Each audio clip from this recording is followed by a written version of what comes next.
Hadratal muhtaramin rahimani wa rahimakumullah, menyambung dari apa yang telah kita kaji bersama pada pertemuan yang lalu, pada hari ini insyaallah kita akan membahas tentang hal-hal yang membatalkan puasa.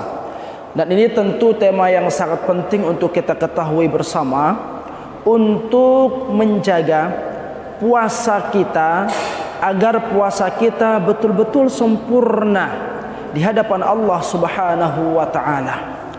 Maka ketahuilah hadratal muhtaramin rahimakumullah, hal-hal yang membatalkan puasa adalah di antara perkara yang harus kita hindari sebagai pelaku puasa pada bulan Ramadan, yang konsekuensinya jikalau hal-hal tersebut dilanggar, ya, maka akan menjadikan puasa seseorang menjadi batal, ya. Dalam pandangan mazhab Syafi'i, hadratal muhtaramin rahimakumullah, hal-hal yang membatalkan puasa secara garis besar itu menjadi terbagi menjadi dua. Yang pertama ialah yang membatalkan puasa dengan ketentuan wajib qada. Lalu yang kedua, ya, yang membatalkan puasa wajib kafarah. Ya, ada dua. Yang pertama yang membatalkan puasa wajib qada. Yang kedua, hal-hal yang membatalkan puasa wajib kafarah.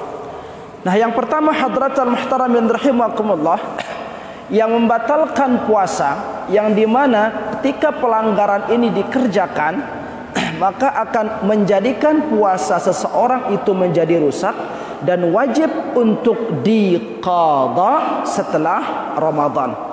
Apa yang pertama? Yang pertama ialah hal-hal yang membatalkan puasa sebagaimana yang kita telah ketahui bersama, makan, minum, ya, atau memasukkan sesuatu ke dalam rongga. Nah, ini pertama hal yang membatalkan puasa, yang jikalau ini dikerjakan maka wajib bagi pelakunya untuk mengganti puasanya di luar Ramadan. Nah, memasukkan sesuatu ke dalam rongga ini hadratal muhtaramin rahimakumullah, baik itu dimasukkan sesuatu itu ke dalam rongga, maksudnya ialah melalui jalur mulut, atau melalui jalur hidung, atau melalui jalur telinga, atau melalui lubang anus, atau melalui uretra namanya, ya, saluran kencing. Nah, hal yang seperti ini kesemuanya itu membatalkan puasa. Meskipun benda yang masuk ke dalam rongga itu, ya, sebesar biji wijen, lenge lawan basanta. Nama belik lenge sitama tipak rongga awak te, rongga-rongga yang sudah tadi kita sebutkan, maka itu membatalkan puasa. Apalagi si mara belik misalkan roti, ya, atau mara misalkan ulung hodeng akan ngelorang kikil, udah jelas membatalkan puasa, ya. Yang sebesar biji wijen saja atau mara belik lenge batal puasa, maka apalagi yang jauh lebih besar dari sekedar biji wijen itu. Nah, ini yang berbentuk makanan hadratal muhtaramin rahimakumullah. Yang tidak berbentuk makanan jika dimasukkan juga melalui rongga akan membatalkan puasa. Mana contohnya? Misalkan pelungguh nalan kerikil, pelungguh nalan kendeker, ya, itu semua juga membatalkan puasa. Nah, ketika ini dilakukan dengan cara sengaja, ya, dilakukan dengan cara sengaja. Nah, ketika benda yang dimasukkan ke dalam rongga itu masuk ke dalam rongga dengan cara terlupakan, atau orang tersebut tidak ingat bahwa dirinya sedang melakukan puasa, maka tidak masalah bagi orang yang seperti itu, ya. Misalkan kebiasaan pelungguh kalau sudah jam 1 siang itu makan siang. Nah, kelolosan lalu tipak dapur di pelungguh ada nasi kencejangan, pelungguh ada kelorang, lupa ternyata hari itu sedang puasa Ramadan, ya. Nah, dalam posisi seperti ini, ketika seseorang dalam keadaan lupa bahwa dirinya sedang dalam keadaan berpuasa, apa sabda baginda Rasul sallallahu alaihi wasallam? Idza nasiya fa akala wa syuriba falyutimma shaumahu. Ya, maka jikalau engkau dalam keadaan lupa lalu kalian makan atau minum, maka hendaklah dia melanjutkan puasanya. Kenapa? Fa innama at'amahu Allahu wa saqahu. Karena itu cara Allah Subhanahu wa taala menyampaikan rezeki makanan itu kepada kita. Ya. Lagu inilah muntasik tatu lupa. Lupa yang murni karena kita lupa, bukan karena direkayasa, bukan karena dibuat-buat. Ya. Nah, ini hadratal muhtaramin rahimakumullah. Maka yang pertama, jaga mulut kita dari segala sesuatu benda, ya. Karena ketika masuknya benda ke dalam mulut, ke dalam rongga, maka akan membatalkan puasa. Nah, selain daripada rongga-rongga yang disebutkan tadi itu, maka dia tidak membatalkan puasa, ya. Yang ulangi, apa rongga yang dimaksud yang ketika dimasukkan sesuatu padanya akan membatalkan puasa? Ya, pertama mulut, si kedua hidung, ya. Pelungguh ketika berwudu, misalkan mau ngambil sunnah wudu istinsyaq, memasukkan air ke hidung, ya. Masuk air ke hidung itu batal puasa. Maka ada di antara perkara-perkara yang sunnah dikerjakan ketika berwudu itu menjadi makruh pada bulan Ramadan. Apa juga berkumur. Berkumur itu sunnah dalam wudu. Lagu lamun kenjang kanta puasa makruh tegawe. Kenapa? Dikhawatirkan berpotensi membatalkan puasa. Maka sebaiknya tidak dilakukan. Apa juga hadratal muhtaramin rahimakumullah, memasukkan sesuatu melalui kuping atau telinga. Ya, misalkan telinga kita sakit, ada bentuknya cairan, kita masukkan, batal puasa. Pelungguh pilak, ya, pelungguh pilak irusan pada bulan Ramadan, pada siang hari Ramadan, pelungguh sedap inhaler itu juga membatalkan puasa. Atau misalkan ada di antara orang yang memiliki penyakit sesak napas, lalu pergi ke puskesmas, pergi ke rumah sakit, lalu dinebulizer di sana. Betul itu namanya? Dinebulizer di sana itu menggunakan uap, ya, atau dimasukkan oksigen, batal juga puasa. Nah, ini hadratal muhtaramin rahimakumullah yang perlu diketahui, ya, sesuatu yang batalkan puasa. Mana lagi masuknya sesuatu dari lubang pantat, ya, atau anus. Nah, ini perhatikan, si girang lalu bekerem tipa teruk, si lalu girang mandi tipa juet. Perhatian nih, laun pelungguh sedang di dalam kolam, ya, sedang lek teruk atau lek juet, itu satu hindari di sana. Apa? Dendek ngentut. Dendek ngentut dalam air. Kumbena, karena ketika posisi kita kentut dalam air ini, itu lubang anus terbuka. Ketika angin keluar dari dalam, didorong, lubang anus terbuka. Nah, setelah sugul angin ini, apa yang terjadi? Nguap, masuk air. Ya, masuk air.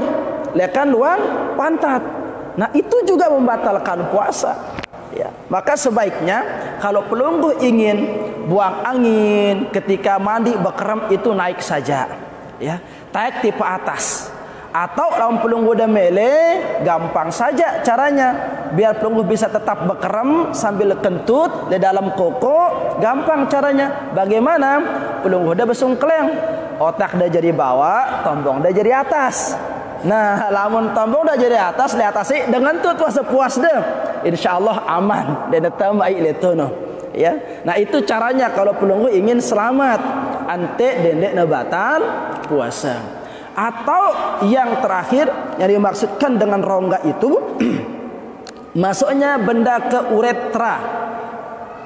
Karena ada di lubang kemaluan, ya. Itu kan biasanya lamun dengan si selesai operasi atau apa, ya. Itu dimasukkan selang. Ya, dimasukkan selang kan ke dalam lubang penisnya itu, mohon maaf, ya. Maka memasukkan sesuatu melalui lubang itu, ya, maka membatalkan puasa, ya, membatalkan puasa. Bagi perempuan juga seperti itu, ada obat keputihan yang dimasukkan melalui sana, mohon maaf ya, ketika itu dilakukan oleh ibu-ibu juga membatalkan puasa. Maka selain daripada yang disebutkan tadi itu tidak membatalkan puasa. Oh, yang terakhir, yang termasuk di antara rongga yang dimaksudkan ialah bagian kepala yang luka. Misalkan pulung hudut tabrak nyamuk, bocor, ya, bocor, blek bocornya, sugul darah. Nah, ketika masuk benda dari luka yang ada di kepala itu juga membatalkan puasa. Nah, selain daripada itu maka tidak membatalkan puasa. Mana contohnya? Misalkan mandi pada siang hari, belum udah bekeram dek tengah jangjang, bekeram dek truk, bekeram dek juet, ya. Nah, ketika kita keluar dari tempat bekeram itu, kita merasakan diri kita segar, tubuh kita terasa sejuk. Apa kita membatalkan puasa? Tidak, ya, tidak. Kenapa? Karena dia tidak termasuk ke dalam rongga yang disebutkan tadi itu. Ya. Maka masuknya sesuatu melalui kulit itu tidak membatalkan puasa. Bahkan ya hadratal muhtaramin rahimakumullah, lamun tabesuntak yang mau vaksin misalkan nih pada siang hari bulan Ramadan, dia tidak membatalkan puasa vaksin itu, besuntak itu. Kenapa? Karena dia tidak tergolong ke dalam rongga yang tadi itu. Maka tetap silahkan dilanjutkan puasanya.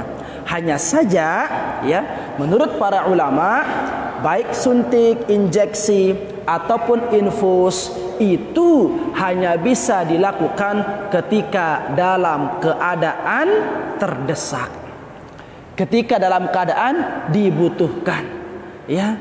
Sehingga ada sebagian ulama yang memakruhkan ketika itu dilakukan dalam keadaan normal atau tidak terdesak.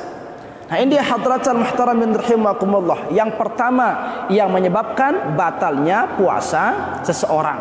Maka ketika yang pertama ini ya dilakukan oleh orang yang berpuasa, maka seketika itu batallah puasanya dan wajib hukumnya untuk diganti atau diqadha kapan? Selepas Ramadan. Yang kedua, hadratul muhtaramin rahimakumullah, yang membatalkan puasa yaitu al-qai'u amdan, muntah dengan sengaja, ya. Karena muntah itu dua jenisnya, hadratul muhtaramin rahimakumullah. Ada muntah yang dikuasai, ada muntah yang tidak dikuasai. Maksudnya apa? Muntah yang tidak dikuasai itu ialah orang yang muntah dengan sengaja. Ini yang batalkan puasa. Ya, engkok-engkokan di ina, pinak-pinan di engkok-engkok, dimasukkan jari ke mulutnya sehingga dia mual dan muntah. Nah, di ini dia menguasai muntah dalam hal posisi seperti ini, ya. Nah, sehingga ketika dia mampu menahan muntahnya, lalu dia membuat dirinya muntah. Nah, dalam posisi seperti ini batallah puasanya, batal puasanya. Nah, yang tidak membatalkan puasa itu ialah ketika dia yang dikuasai oleh muntah.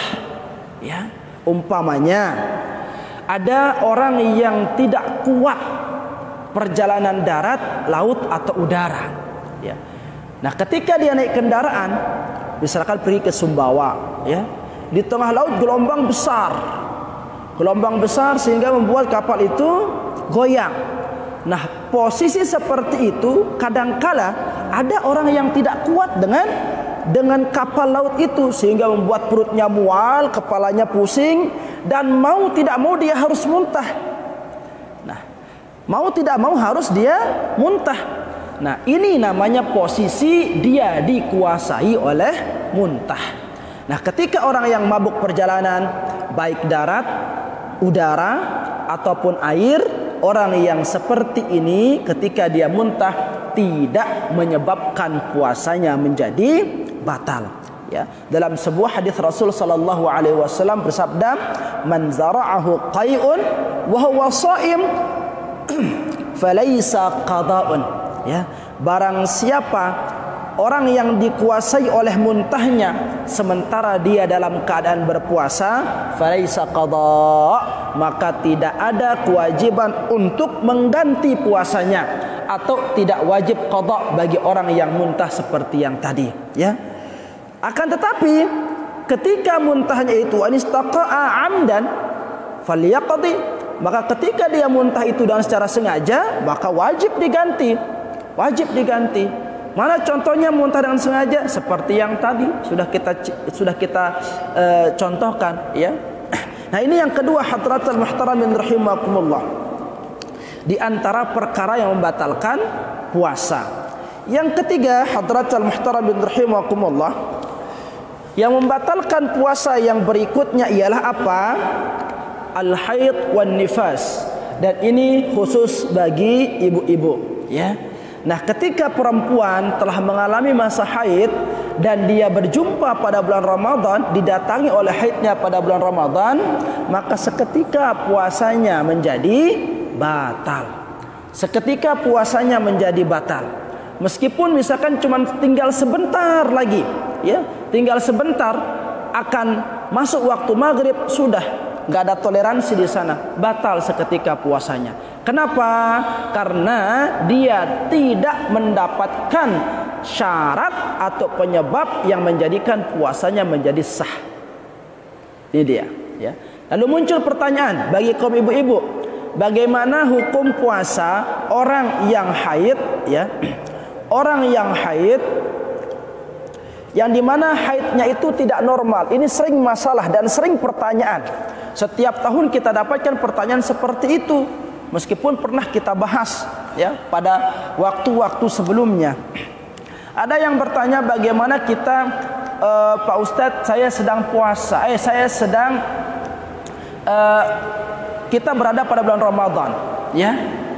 Nah, umpamanya pada hari 1, 2, 3, 4 dan 5 dia melihat darah dari rahimnya, ya, keluar darah di sana.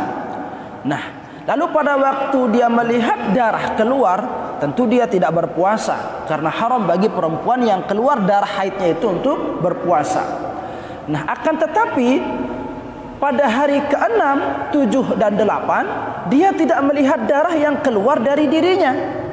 Nah, ketika dia tidak melihat darah itu keluar, sang perempuan tersebut berpuasa karena dia merasa dirinya suci.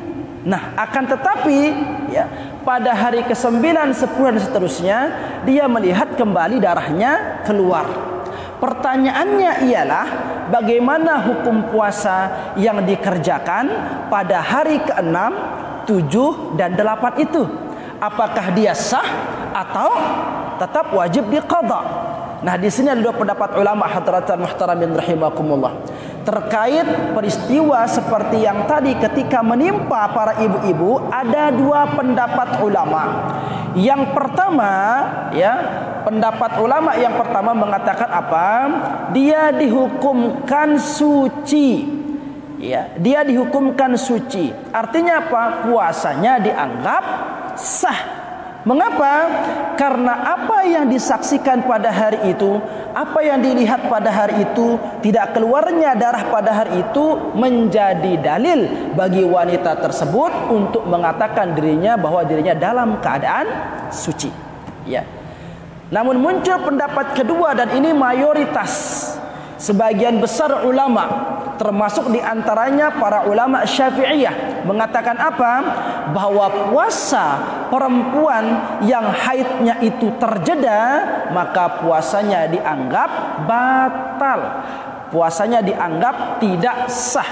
Mengapa? Karena darah yang kembali keluar, ya, pada hari 987 itu dikategorikan sebagai darah haid. Mengapa?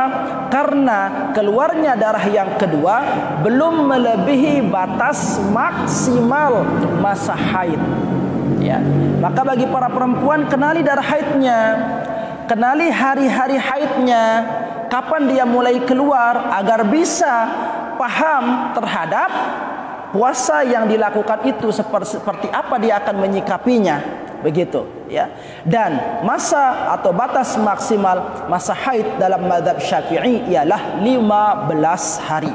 Maka ketika darah itu keluar sebelum mencapai batas maksimal 15 hari, maka darah itu tetap akan tergolong ke dalam golongan darah haid, ya. Jarina puasa si gawe da lek jelo ke-6 pitu kanca balu ino ndekna sah kumbekna karena ndekna nyampe jelo ke-15, ya. Nah, terkecuali umpamanya kalau pelungguh misalkan, ya, pelungguh umpamanya nih, ya, haid keluar darah pada hari ke 1, 2, 3, 4, 5, 6, 7, 8 sampai hari ke-10 keluar haid, ya. Nah, ketika hari ke-11, ke-12 pelungguh tidak melihat darah keluar, ya. Nah, dan pada hari ke-14, ke-15 itu darah keluar kembali, ya. Nah, lalu pada hari ke-16, pada hari ke-17, pada hari ke-18 tidak ada darah keluar. Dan pelungguh berpuasa pada hari ke-16, ke-17, ke-18 itu. Namun pada hari ke-19, ya, sampai seterusnya pelungguh melihat darah keluar kembali. Nah, ketika dalam posisi seperti ini, maka tetap hitungannya puasa yang sudah kerjakan di atas tanggal 15 atau di atas hari yang ke-15 itu tetap dianggap sah, ya, tetap dianggap sah karena dia sudah melampaui batas maksimal masa haid seseorang. Nah, sampai sini paham nggih ibu-ibu deh? Paham? Kenali masa haid pelungguh dah, ya. Lalu yang terakhir yang menjadikan puasa seseorang menjadi batal dan wajib qadha, apa itu? Keluarnya sperma, ya, keluarnya sperma. Tentunya sperma ini keluar karena disengaja. Sengajanya itu seperti apa? Mungkin dengan cara berimajinasi, ya, memainkan dengan tangan, atau menggesek-geseknya, atau menyentuhkannya dengan kulit, ya. Semuanya membatalkan puasa. Baik disentuh oleh kulit sendiri atau menggunakan kulit orang lain, ya. Pelungguh suruh istri misalkan, ya, gesek keluar sperma misal, batal puasa. Batal puasa. Berpelukan, gesek batal, ya, ketika keluar sperma. Ini dia. Nah, jadi catatannya sperma itu, keluarnya sperma itu menjadikan puasa seseorang menjadi batal ketika dilakukan dengan secara langsung tanpa lapis, ya, tanpa lapis, meskipun dengan menggunakan media lain, ya, maka ini menjadikan puasa seseorang menjadi batal. Kecuali umpamanya, ya, kecuali sesuatu itu dilakukan dengan pembatas. Pelungguh pelukan misalkan sama istri, istrinya pakai baju, ya, istrinya pakai sarung gitu. Keluar sperma. Nah, di sini puasanya tidak menjadi batal karena ada lapis di sana. Termasuk di antaranya hadratal muhtaramin rahimakumullah, keluarnya sperma yang tidak menyebabkan puasa seseorang menjadi batal ialah ketika spermanya itu keluar dengan cara atau dengan sebab menghayal, melihat sesuatu, ya. Pelungguh di pasar misalkan berdagang, ada cewek lewat di depan pelungguh, dia seksi sekali, keluar sperma, tidak batal puasa, tidak batal. Pelungguh tidur mimpi 100 kali keluar sperma, tidak batal puasa, ya. Menghayal sendirian melamun di rumah, ya, karena nggak ada istri, nggak ada kerjaan, menghayalnya itu yang aneh-aneh, keluar sperma, tidak membatalkan puasa, ya. Nah, ini hadratal muhtaramin rahimakumullah, di antara perkara yang membatalkan puasa dan wajib qadha. Lalu yang kedua hadratal muhtaramin rahimakumullah, perkara yang membatalkan puasa dan wajib kifarat, wajib denda, wajib tebusan. Apa itu? 1. Jima, berhubungan suami istri di siang hari bulan Ramadan, ya. Nah, ketika hubungan badan ini terjadi, maka seseorang itu diwajibkan untuk menggantinya dengan berpuasa 2 bulan berturut-turut. 2 bulan berturut-turut. Yang namanya berturut-turut dan kanggo arah pelalangnya. Tidak boleh terpisah, tidak boleh terpotong. Ya, ini bagi laki-laki. Kalau bagi perempuan boleh dia terpotong, tetapi hanya dengan masa haid perempuan itu saja. Ya, tidak boleh melebihi masa haid. Tidak boleh melebihi masa haid. Ini bagi perempuan yang ingin kafarat bagi perbuatan yang terlarang ketika itu dilakukan. Ya. Nah, ini hadratul muhtaramin rahimakumullah. Lalu apa ketentuan daripada jima yang menyebabkan orang harus membayar kifarat? Ya. Yang pertama, seseorang yang melakukan hubungan badan itu ialah orang yang mengetahui tentang hukum terlarangnya berjima di siang hari bulan Ramadan. Maka bagi orang yang tidak mengetahui hal itu, dia nuah tayak pengajian, dia nuah belajar, milih belajar, lombok inara atau belajar, sehingga dia melaksanakan ibadah puasa dengan keterbatasan ilmunya. Ya, dia dengan sampai pengetahuan netipa hal yang batalkan puasa ini adalah diantaranya berjima. Ya, nah dilakukan itu pada siang hari Ramadan, maka tidak wajib kifarat bagi orang yang seperti ini, nggak wajib kafarah. Ya. Nah, ini bagi orang yang tidak punya pengetahuan. Lalu belum ada senamian si sampun tahu bagaimana hukum orang bersetubuh pada siang hari bulan Ramadan, maka wajib kafarat. Ya. Yang kedua, persetubuhan itu baru dia akan menggantinya dengan kafarat ketika memasukkan sesuatu minimal. Ya, minimal itu memasukkan batas sunatan. Tono entah batas minimalnya. Ya. Entah batas sunatan nih bapak-bapak nih. Ya, semua sudah paham itu batas sunatan itu. Nah, lamun kurang lekan ini deneman termasuk tergolong letono. Nah, nepas sampai tono apalagi lebih wajib kafarat. Wajib kafarat. Ya, jadi batas minimal yang perlu kita ketahui yaitu sampai sunatan itu. Ketika masuk sampai sunatan itu sudah batal sudah puasa. Ya, batal puasa dan wajib kafarat. Yang selanjutnya hadratul muhtaramin rahimakumullah, ketentuan berikutnya yang menjadikan seseorang itu harus kafarat ketika melakukan pelanggaran ini pada siang hari bulan Ramadan. Ya. Yang kedua itu ialah ketika itu dilakukan dengan sukarela, suka sama suka, demen kenca demen, mele pada mele, baru ampuna wajib kafarat. Artinya apa hadratul muhtaramin rahimakumullah? Ketika jima itu dikerjakan dengan terpaksa, maka puasa seseorang itu ya tidak dikatakan dia hanya wajib qadha, tidak wajib kafarat. Ini orang yang terpaksa. Ada dengan terpaksa, contoh ya, umpamanya pelungguh bapak-bapak pergi ke suatu tempat tersesat di tengah hutan, ya. Nah, di tengah hutan itu ternyata di sana itu ada suku yang penghuninya itu perempuan saja, nggak ada laki-lakinya di sana itu. Ketika pelungguh berjalan di tengah hutan dihadang oleh sekelompok perempuan ini, bawa tombak, bawa pedang, bawa panah, lalu diancam. Ya, ketika pelungguh diancam, dia bilang apa? Kalau engkau melayani kami, misalkan, ya, maka engkau tidak akan kami bunuh.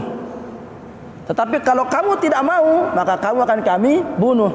Nah, secara singkatnya, pelungguh dia terperkosa misalkan oleh sekelompok perempuan yang banyak itu. Nah, pelungguh terpaksa melakukan itu pada posisi seperti yang tadi itu. Kenapa? Karena kalau tidak melakukan jima bersetubuh pada kondisi seperti itu, maka nyawa pelungguh terancam dan akan dibunuh. Ya. Nah, ini arane terpaksa tenggawe ya. Dalam posisi seperti ini, maka orang itu tidak wajib kifarat. Ya. Lalu yang terakhir, hadratal muhtaramin rahimakumullah,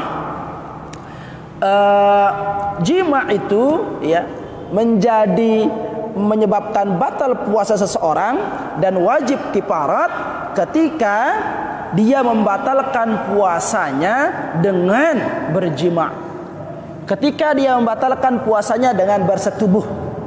Artinya apa? Tidak ada yang membatalkan puasanya terlebih dahulu selain daripada bersetubuh itu. Umpamanya yang contohkan pelungguh, ya, pelungguh musafir. Pelungguh musafir. Orang musafir boleh enggak puasa? Boleh tidak berpuasa orang musafir? Pak MC, orang musafir boleh enggak berpuasa? Boleh kan? Boleh tidak berpuasa. Nah, umpamanya nih, ya, Pak Nasri pergi umroh bersama istri, ya. Jauh kan perjalanannya, musafir, udah boleh dia tidak berpuasa. Nah, dia namanya nyampe Saudi, Brunei dari Jakarta, transit, dia tahan. Umpama terjadilah hubungan suami istri di sana. Apakah beliau wajib kifarat? Tidak. Kenapa? Karena puasanya terlebih dahulu batal karena musafir itu. Dia. Kedua, umpamanya puasanya lebih dahulu dibatalkan selain dengan jima, makan dia terlebih dahulu. Ngone buek seponjol, dia makan kikil, makan udang, makan jeroan, akhirnya memuncak nafsunya. Ya, sengaja yang mangan memang, sengaja membatalkan puasa. Nah, ketika nafsunya memuncak, dipanggil istrinya, digauli istrinya. Nah, dalam posisi seperti ini, sang laki-laki itu tidak diwajibkan kafarah. Kenapa? Karena ada hal lain yang terlebih dahulu menjadikan puasanya menjadi batal, yaitu apa? Makan. Maka dia hanya wajib qadha. Nah, puasa jima yang menjadikan seseorang itu membayar kifarat ketika dia membatalkan puasanya langsung dengan cara bersetubuh itu. Nah, ini hadratul muhtaramin rahimakumullah, di antara beberapa hal yang membatalkan puasa, ya. Yang terakhir tadi ialah dengan membayar kafarat, dan tentunya kafaratnya itu yang pertama ialah dia harus berpuasa 2 bulan berturut-turut. Ketika dia tidak mampu 2 bulan berturut-turut, maka hendaklah diganti dengan memberi makan 60 orang miskin. 60 orang miskin dengan menu lengkap. Nasinya ada, jangannya arak, buah-buahan arak, ya, lengkap di sana. Nah, kalau mau diuangkan boleh apa tidak? Bisa. Ya, sebagian ulama mengatakan boleh untuk diuangkan. Yang tentunya dengan seharga makanan tadi itu. Kalau umpamanya satu porsi makanan itu harganya 15.000, ya, 15.000, maka tinggal dikalikan saja dengan 60 atau 2 bulan, maka sejumlah itulah yang harus dikeluarkan sebagai kafarat dari puasa yang dirusak itu. Wallahu taala a'la wa a'lam. Nah, Ustaz, ternyata SMS masuk. Assalamualaikum warahmatullahi wabarakatuh. Waalaikumsalam warahmatullahi wabarakatuh. Ustaz, yang namanya bagaimana hukumnya orang yang suka menyakiti temannya di bulan puasa? Apakah ini masuk kategori membatalkan puasa orang yang suka menyakiti temannya? Bismillah. Ngombe hukum dengan segera nyakitin semetona di bulan puasa, batal ke puasana. Perhatikan hadratul muhtaramin rahimakumullah, ya. Rasul sallallahu alaihi wasallam pernah bersabda, ya, laisa siyam minal akli wa syurbi. Bukan dikatakan puasa orang yang hanya menahan mulutnya itu dari makan dan minum. Walakinna siyam minal laghwi war rafathi. Akan tetapi puasa itu bagaimana dia mampu menahan mulutnya dari perbuatan yang sia-sia dan dari perkataan yang keji. Sabda Rasul sallallahu alaihi wasallam, ya. Maka hadratal muhtaramin rahimakumullah, bagaimana hukum puasa seseorang yang tetap menahan mulutnya dari makan dan minum tetapi tidak mampu menahan mulutnya dari perkataan yang tidak benar atau dari perbuatan-perbuatan yang buruk, ya. Maka kalau berbicara tentang hukum, berbicara tentang fikih, maka puasa seseorang itu tetap dikatakan sah selama dia tidak melakukan perbuatan-perbuatan yang membatalkan puasa. Hanya saja hadratal muhtaramin rahimakumullah, Rasul sallallahu alaihi wasallam pernah bersabda, "Man lam yada' qaula az-zur wal 'amala bihi, falaysa lillahi hajatun fi an yada'a ta'amahu wa syarabahu." Orang yang tidak mampu mencegah dirinya dari berkata dusta, ghibah, namimah, menggunjing, menghujat, menghardik, mencari-cari kesalahan saudaranya dan seterusnya. Apa lanjutan hadis tersebut? Falaisa lillahi hajah. Allah enggak butuh puasa seseorang yang seperti itu. Fi ayyada'a ta'amahu wa syarabahu, meskipun dari terbit fajar sampai terbenam matahari dia menahan perutnya dari rasa lapar dan rasa haus, Allah enggak butuh. Itu sabdanya Rasul sallallahu alaihi wasallam. Maka apa arti kita puasa kalau ternyata Allah Subhanahu wa taala mencampakkan puasa kita? Apa arti kita menahan makan dan minum dari pagi hari sampai petang hari kalau ternyata Allah Subhanahu wa taala mengatakan aku enggak butuh sama puasa yang seperti itu, ya.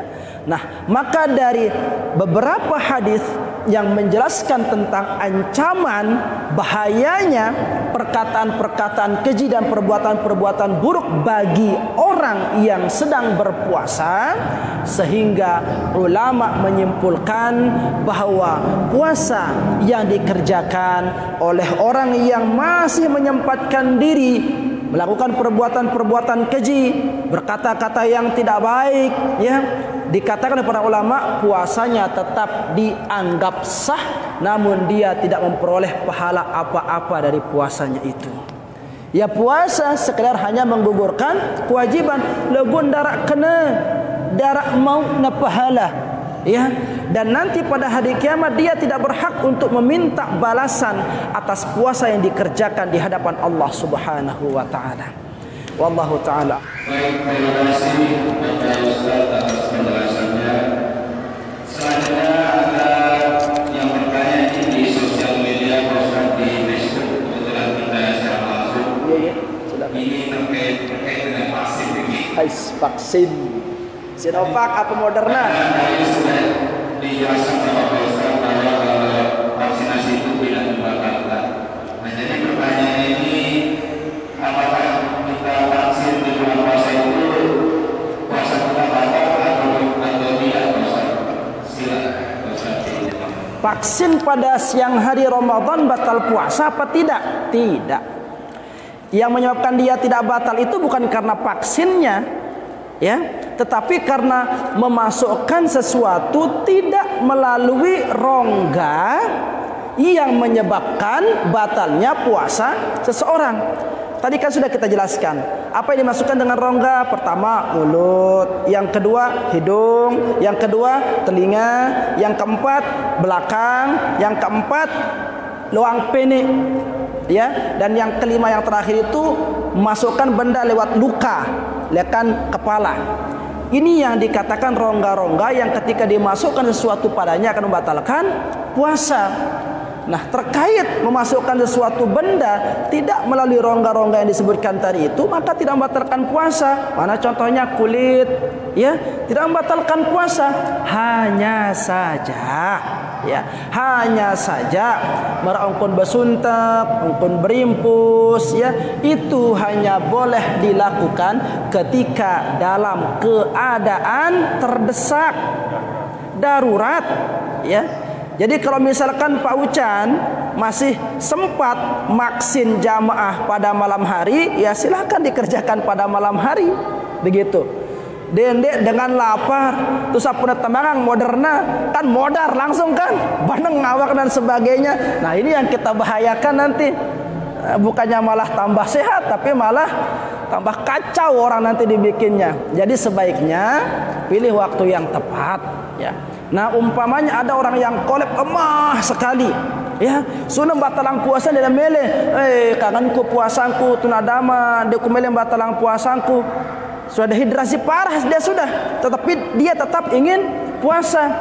Perari yang tipe puskesmas, perari yang tipe rumah sakit, ya mau nggak mau jalan terakhir dokter harus diimpus atau disuntik. Nah ketika dalam posisi seperti itu dilakukan dan dia tetap bertahan dengan puasanya, maka puasanya tetap dikatakan sah.